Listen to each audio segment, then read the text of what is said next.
It's Java and Gab with Jordan, here to perk up your day. It's Java and Gab with Jordan, start your week the A Cappella way. I can't stop jamming to this song. It's Java and Gab. Dylan and Suma did such a fantastic job. I have to admit, after this is done, of course, we're all at home, right, doing our thing. After this is done, we usually shut this down, and then my family starts singing this song. And it just gets stuck in our head until the next week. So first of all, big welcome to Java and Gab. I'm Jordan Travis, and I'm really happy that you could join us this morning. I have my new coffee mug. I think I showed this off after the holidays, and I'm going to have a little slurp. Whatever you're drinking, enjoy. Good morning, Pat. It's good to see you. Some people kind of chiming in already. Wherever you are signing in from, let us know. It's kind of fun to know where different people are. We usually have a lot of people from the Toronto area and the GTA, but people all over the world that kind of join us in the morning for this fun little injection of positivity. I recently I was saying that I think Java and Gab with Jordan is kind of like the Tonight Show with Jimmy Fallon, except it's during the day. You know, I'm definitely not as funny, but there are some barbershop quartets, right? So maybe that's the only thing. There's some weird guy talking and some barbershop quartets, and that's how we're like Jimmy Fallon. Good morning, Linda. It's great to see you on. And again, let us know where people are signing in from. We love to know where you're from and joining us. Yeah, I'm going to have another little slurp, an injection of caffeine. Caffeine. Oh, man, I need it. What do you drink? Are you coffee drinkers? Are you tea drinkers? Yeah, you know, I don't know if you know these special holidays. Tomorrow is actually National Hot Tea Day. I don't know why we call it hot tea. I think that's usually what they say in down south in the States because they have such a strong iced tea connection. But National Tea Day. So are you a coffee drinker? Is that your injection of caffeine? Are you a tea drinker, or are you neither? Throw it in the comments. We love to know. I got to have another slurp, and then we're going to start getting on with the show. Also, I should say a big welcome to the new year. This is our first broadcast in 2021. I haven't seen you guys since last year, so it's wonderful to be here and kind of moving forward. And you know, the new year always brings just great new stuff, new fresh ideas, and new positivity. And one of the things I like to do is often start off with a quote or just something kind of uplifting. So today, we're going to start off with a little bit of a positive message, something to think about, and of course, something that's become famous on our little live program here, and that's horrible dad jokes. So I'm gonna give you one of my favorite horrible dad jokes. Start off with some positivity. So every thought that we put into the world affects it. So think empathy, think peace, and think harmony. That's pretty deep thoughts for 10 a.m., but important thoughts, and maybe important for this new year, bringing more empathy, more peace, more harmony to the world with our thoughts and our deeds, always positive. And my favorite dad joke, well, one of my favorite dad jokes, and see if you can get it. If you know the answer, throw it in the comments. So what's the difference between a poorly dressed person on a tricycle and a well-dressed person on a bicycle? So what's the difference between a poorly dressed person, I can't even speak this morning, a poorly dressed person on a tricycle and a well-dressed person on a bicycle? Ready for it? Ready? Attire. Boom, boom, ching. I can see from the lack of comments that you just want more. No, I don't have any more today. But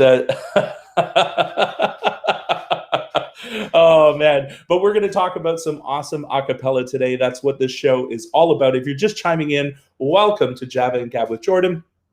Today we have some awesome stuff to share. We're going to be talking in just a few minutes to two of the co-founders of a wonderful group called A Cappella here in Toronto. But before we do that, a big shout out I want to share about a new a cappella drop. So if you're kind of interested in a cappella music, and you have definitely heard about this group, and this group is called Accent.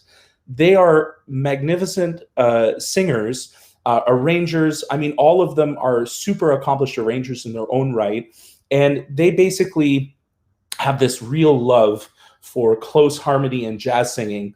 And that's kind of how the group was born. But interestingly enough, there's 6 of these guys, and they're all over the world. So we have JB from France, Simon from Sweden, James from the UK, Evan from the USA, and Danny and Andrew from Canada. And all of them were really engaged in doing multi-tracking and things like that online. And in around 2011, they decided to start collaborating and basically creating these incredible online productions with each other all over the world. And of course, their notoriety started to increase, and just everyone was blown away by their music. So they officially became Accent. And I have a real cool connection with them because both Danny and Andrew were a little bit part of the barbershop scene in Toronto, and I had the opportunity to kind of sing with them and hang with them, and seeing them do all this amazing work is just incredible. We couldn't be more proud to sing, but also the whole a cappella world is just so proud of what they're doing. Now, as I said, they just dropped an album called Journeying, and I think you can get it on Apple Music, but you can also check it out on YouTube. And specifically, they started with a song that they started with a launch of a song called No More Blues. It has this real kind of Brazilian flavor and fun. I just take a second. We can do this now. We're learning. We have a little clip of No More Blues. Enjoy. No more tears and no more sighs and no more fears. I'll say no more goodbyes and travel beckons me. I swear I'm gonna refuse to never settle down, and there'll be no more blues.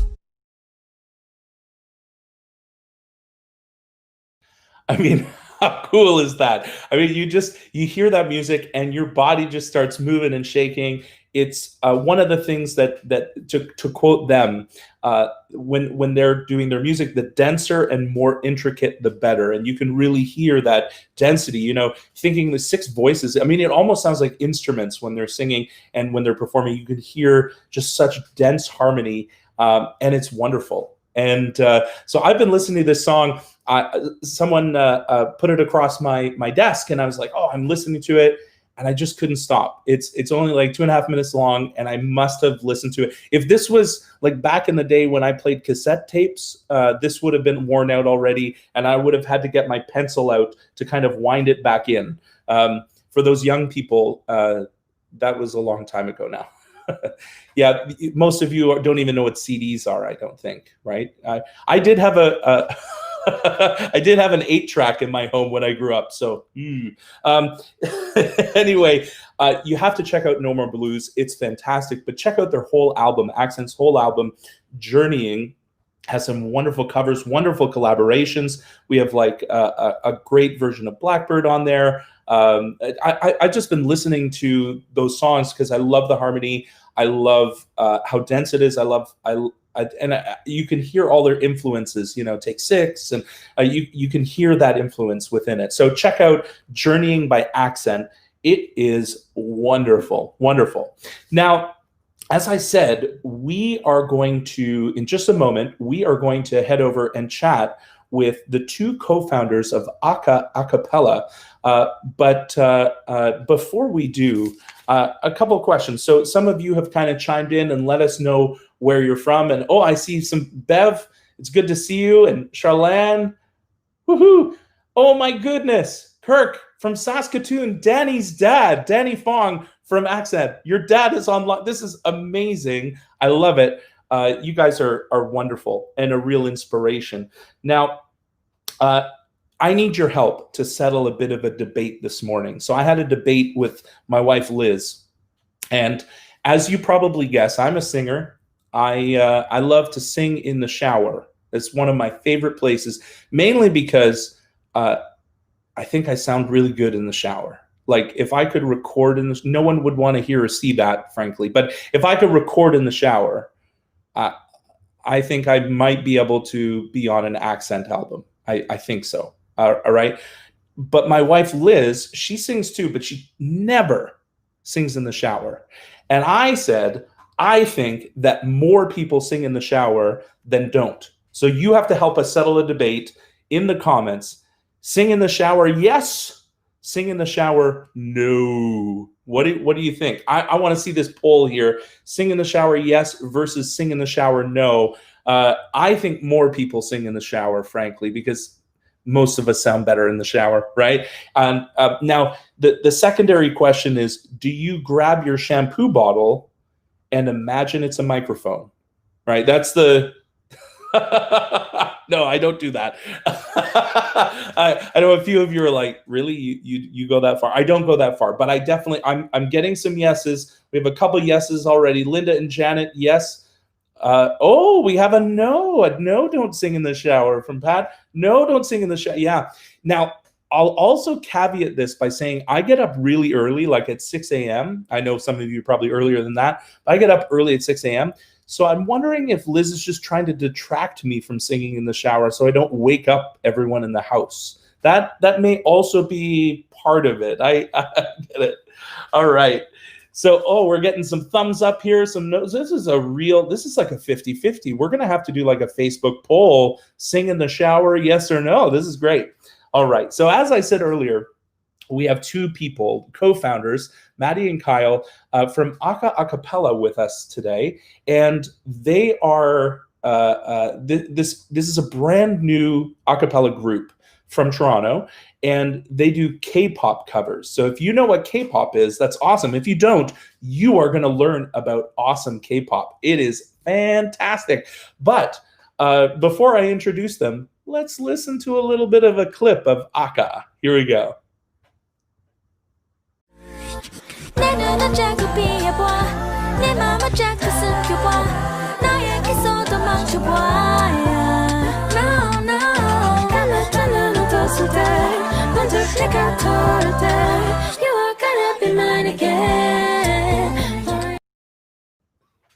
Oh man, I'm dancing. Hi, Maddie and Kyle. Hi. Oh my gosh, so great. Hi. Fantastic. Now, that was More and More, which is a cover of Twice. Is that right? Yeah. Yeah, and so this is fantastic. So I have to tell you that when in the morning I play the music that I'm going to play, and I started playing More and More, the clip that I played, and my 4-year-old came in and she just started grooving and dancing. I mean, it's just infectious. The music, the fun that you bring. So tell me a little bit, like, is this common in K-pop? Is this kind of what K-pop is all about? Yeah, I can answer that. I think the thing that really drew me to K-pop was that it like encompasses so many genres, right? I think like the kind of vibe is like really prevalent in More and More. There's like a lot of pop, R&B, hip hop, like tropical house, or like EDM as well. And I think that's what makes K-pop so magical, is that it's able to blend all of these genres. With like awesome. Such like catchy melodies, well, that's great. And like choruses, right? So this is the thing. So after I listened to More and More, like your drop, then I was like, okay, I need to listen to More and More. So I went to the original, right? And it's just so catchy, and you do such a great job of bringing that essence out and that fun and the playfulness with Aka, which is great. But so what is K-pop? Like, is it just like a mashup of all these genres? And yeah, I think to me, K-pop is kind of this like, okay, obviously, first of all, it's in Korean, but then also it's not just about the music. There's like choreography. There's really high production video that goes into it. There's this whole like fan culture that's kind of really different from what you see over here in the West. I think the closest you could probably get is like other boy bands as well. But like K-pop is just, and like just so many. There's so many little subgenres of K-pop that I would just say it's just any music, I guess, that's in Korean that you could like dance to maybe. Yeah, I mean, like I said, it's just so infectious, right? It feels like it has a really cool vibe. It's really, so is that what drew you to start Aka? Because like, I have to admit, so you started during the pandemic. Yeah. Right? Like it's hard enough, I have to say, it's hard enough to start any organization. I've been part of startups and things like that. But the fact that you started this during a pandemic. So tell me about that. How did you start? Yeah, so I would say that both Kyle and I had kind of like thought about doing K-pop in our other a cappella groups for a while. My first group was Surround Sound from the University of Toronto, and Kyle's from TBA, also at U of T. And like for a while, I think I really fell in love with K-pop kind of in grade 11. Like Girls' Generation was like my gateway into all of it, and I had the thought sort of sitting in the back of my head, like, whoa, all of these songs are really musically interesting, really fun, and just kind of not necessarily what you're hearing in like Western pop and indie music that's typical in a cappella groups. Not that there's anything wrong with those, I love both, but it's like a cappella is already a very niche genre, so K-pop a cappella is even more niche, so like finding the people who would be willing and excited about doing that, and also, especially if they're not native speakers, to like be willing to learn all of that kind of stuff is a little bit tricky to find. But yeah, during the pandemic, I kind of was like, okay, I just want to do it. I'm really excited, and this might be an opportunity to like reach out and see if there are people who are interested. So I reached out to Kyle, and he was like, yeah, I'm down. And then we slowly kind of gathered people from our own circles. We have other sort of Toronto a cappella groups even represented, like Weeby a cappella and some other folks as well. And some new folks from Waterloo as well, actually. And we just decided that we wanted to get started. That's so cool. And I love just that kind of entrepreneurial, like, let's just do it. Let's make it happen. It doesn't matter if there's a pandemic. We'll figure it out. We'll just do it. And you've released like a number of songs already, right? Like it's not just more and more. Yeah, we have about 3 covers that are out right now. We started out with a BTS cover because I feel like that's a pretty... If you think of K-pop and you're not familiar with it, that's probably who you're going to think of, them or maybe Blackpink. Yeah. And then, a couple of other things. That's awesome. And do you do, just out of curiosity, are you doing your arrangements in-house? Like, that's awesome. I mean, like... That's all Maddie, yeah. No, you did Boy With Love. So yeah, I feel like I'm the main arranger for us now, and Kyle does a lot of the mixing. So if you think the arrangements are good, they only sound good because Kyle's mixing is excellent. I mean, you know what? Yeah, it's a team effort. It's a team effort. And I don't think that everyone understands what a tremendous amount of work it is, not just to do the arrangements, not just to do the mixing, but then to put that out and to create these videos, you know, it's a lot of work. And how many people are now part of Aka? I think, are we like 16? I think. Yeah. We're up there with like a regular collegiate group size, I think. I was going to say. So how we actually, like, so a lot of our members are from like people we know from like the collegiate scene in the GTA. Which made it really helpful to, to just onboard people when we were like, we have this idea. We want to do a K-pop group, but a cappella. And then it was a lot easier for people to be like, like they have experience listening to K-pop. They know what the sound is, what the vibe is. And then also like, they know how to read the sheet music, record themselves, that kind of stuff.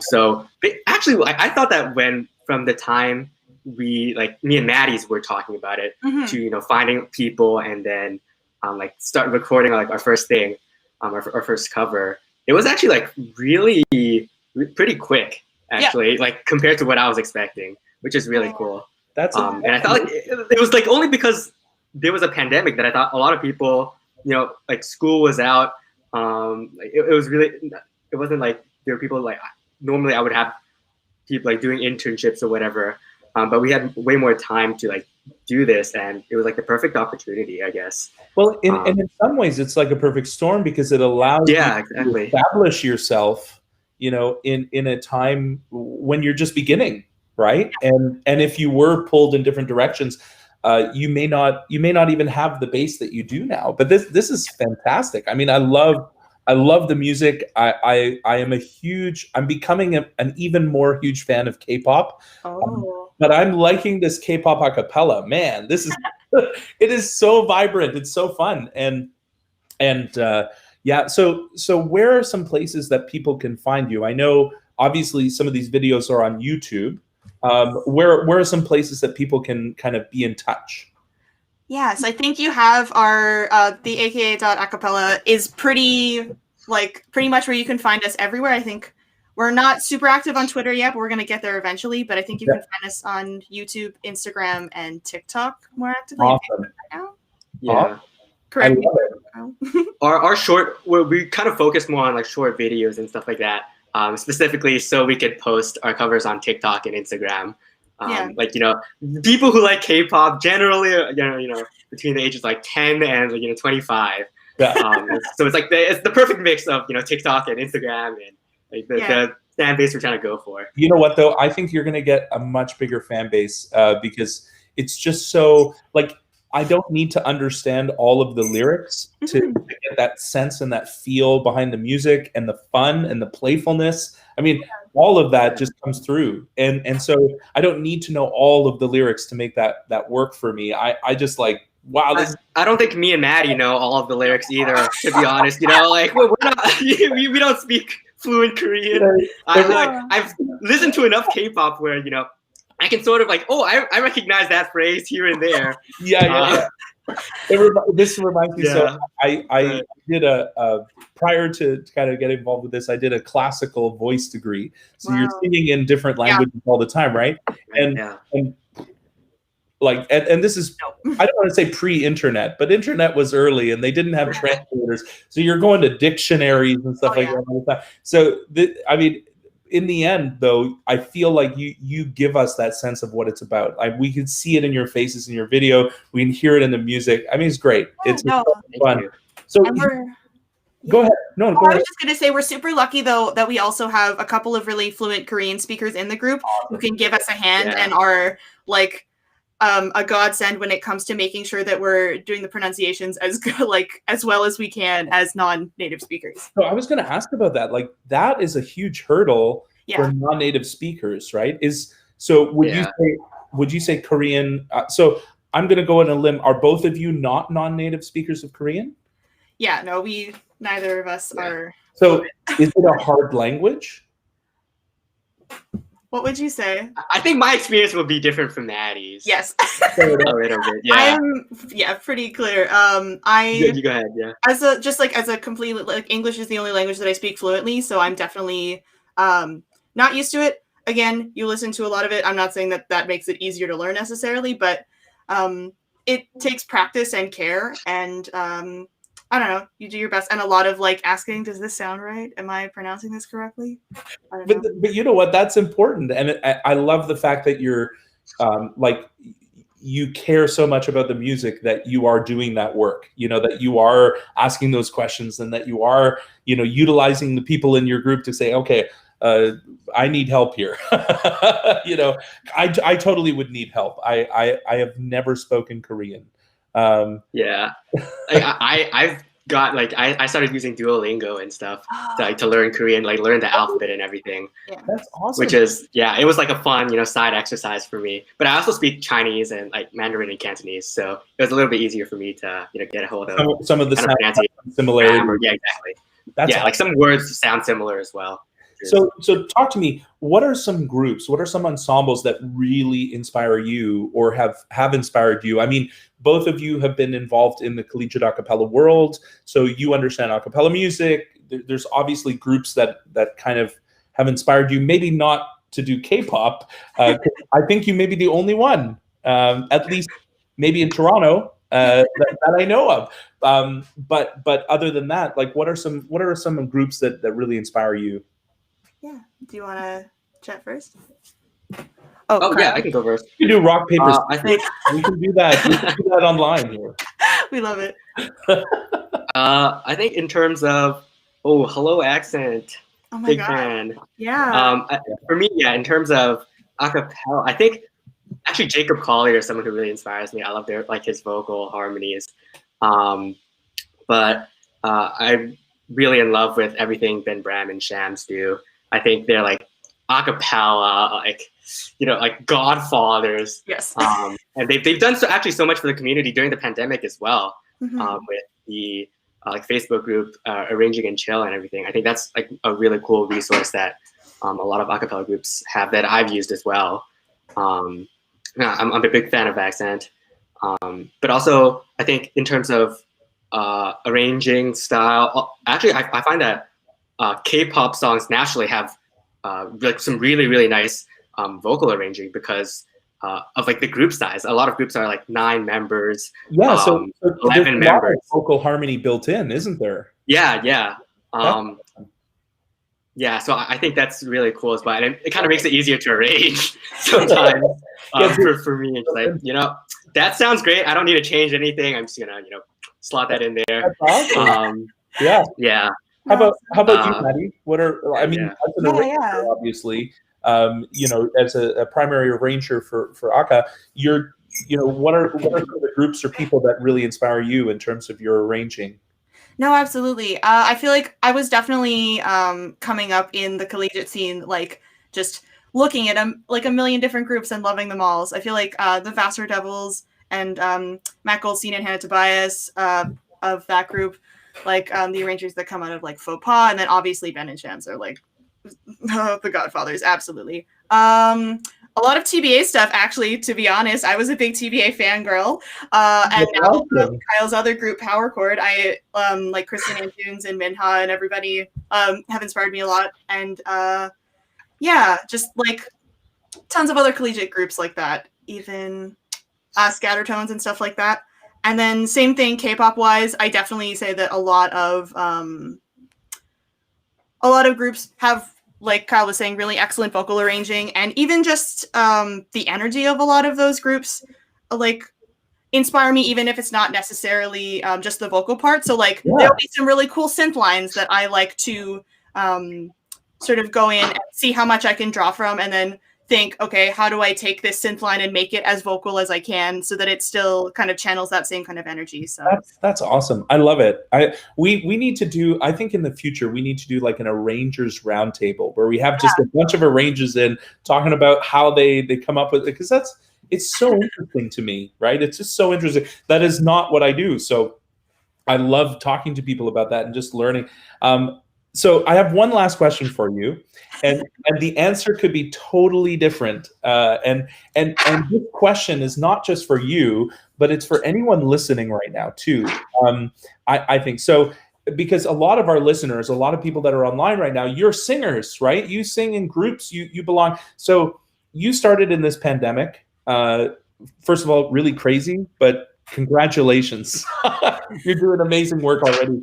But I want you to imagine for Aka, when you have your first concert, this will literally be the first time that you're able to perform in front of people after this pandemic is through. So here's the question, and this question goes out to all of you listening and on too. I want you to post in the comments.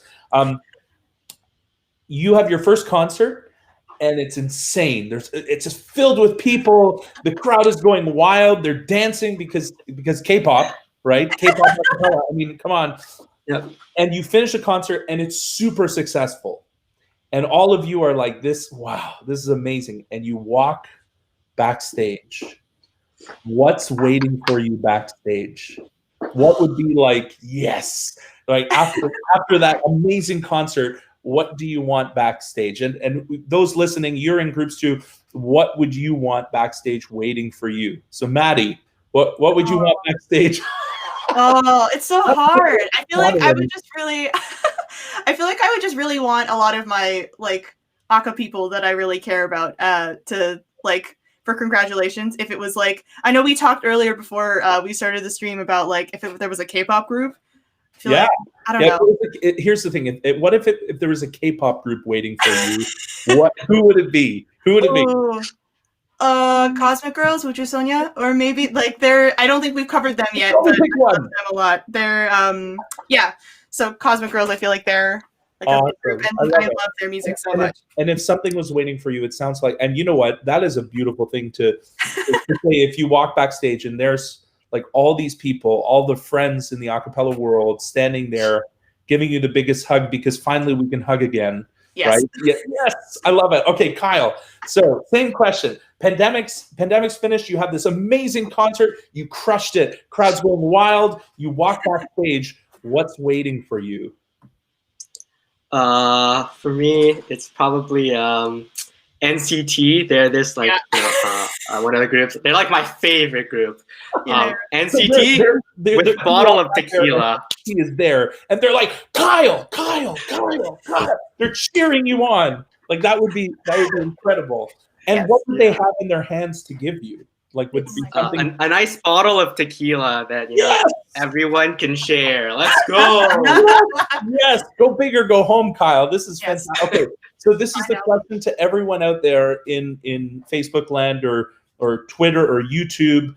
I like to call all of them you twit face. If you are watching us on YouTwitface, throw it in the comments. What would you want? You just did your most amazing concert ever, and you walk backstage. What is waiting for you? Accent, I saw that you're on here. What's waiting for you, Accent? While you guys are writing, I'll tell you what I would want, and this is really serious. A beer. Yeah. The honest truth, like I love coffee in the morning, but we don't have concerts in the morning, concerts in the evening. So like Kyle, nice cold beer, right?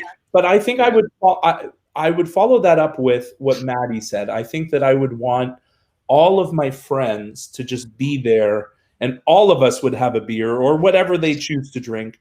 And we could just cheers and have a rockin' part, almost like the concert goes into the party, right? That would be amazing. I'd love that. Oh, awesome. You know what? Thank you both for being on here and teaching us a little bit about K-pop, but also sharing with us about a cappella, because it's just fantastic what you're doing. I love the fact that you have kind of soldiered on during this difficult time and have created beautiful things. Please follow them, check them out on YouTube, on Instagram, Facebook, on TikTok, and in a few days on Twitter before gives them some time, right? Give them some time. But Kyle and Maddie, thank you so much for being with us. You guys are awesome. And all the best to Thank you for having us. On top of anytime. And hopefully when this whole pandemic is through and we're able to have you as part of the festival too, that would be wonderful. Absolutely. That would be wonderful. We're looking forward to it. Awesome. We'll have a great one. I'm going to toggle you guys off. It's wonderful to see you, and have a great rest of your Monday. All right. You too. Thanks so much. Bye.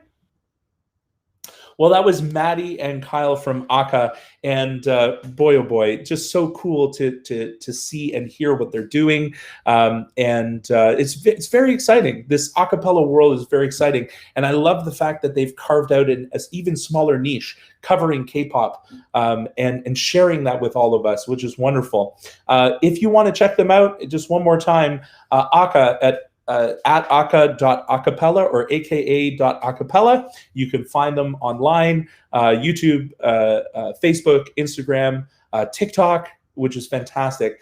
Earlier on, if you're just chiming in or if you chimed in during that segment, we talked about Accent and we talked about their new album dropping, Journeying, which is just beautiful. Check it out on Apple Music, lots of stuff online on YouTube. And their first song that they dropped was No More Blues. It is just so darn catchy. And I didn't do this earlier, but please check them out, accentvocal.com, and you can find them all, get links to Facebook, Instagram, all the socials. You want to check these guys out. They're really, really, really fantastic. Now, I just want to finish off with a couple things about the Sing Festival. What are we doing? Well, we finished off that festival replay in our silent auction, and we're just thrilled. And now we're launching into the new year. And what are we doing? Well, you may be interested in Sing Radio. So Dylan and Suba, our artistic directors, put together Sing Radio, and there were some past productions. Well, they're in production again. So you can listen to a cappella music that is basically predominantly Canadian, which is wonderful. We support lots of Canadian artists and Canadian music. And you can basically listen to us Thursday through Sunday now, woohoo! Which is fantastic. So check out on Maple Music on Thursday nights at 8 p.m. We have Sing Radio, which is fantastic. And there's a replay of that on Saturday, an encore presentation of that on Saturday at 7 p.m. But we're also on Acaville Radio. So if you're checking Acaville Radio, we're at Fridays at 8 p.m. Eastern. And then we have a replay of that on Sundays at 6 a.m. and 6 p.m. So whether you're an early bird or a night owl, you can totally check it out, which is fantastic. So as I said earlier, you can check us out on Thursday evenings or a replay on Saturday on Maple Music. So that's Sing Radio. Or you can check us out on Fridays and Sundays with Acaville Radio, which is fantastic. And if you want more information or more information about what Sing is doing, you can always find that and visit us at singtoronto.com. Thanks so much for joining today. This has just been wonderful. I love all of our fantastic guests talking about amazing things. In the comments, if you didn't, what would be visiting you? What would you want if you walked off the stage and you walked behind after just an amazing concert? What is it that you want? It seems like between a good cold drink and our good friends, that's the main thing that we would want. Yeah, which is awesome.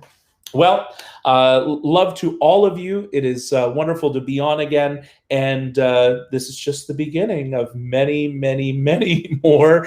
And last but not least, if there's a group or people that you want to see interviewed as part of Sing Festival, whether it's somebody Canadian or someone international, put it in the comments. We want to know. Or if there's a group that you want us to highlight, throw it in the comments. That would be fantastic. All the best. We'll see you again soon. Bye. Do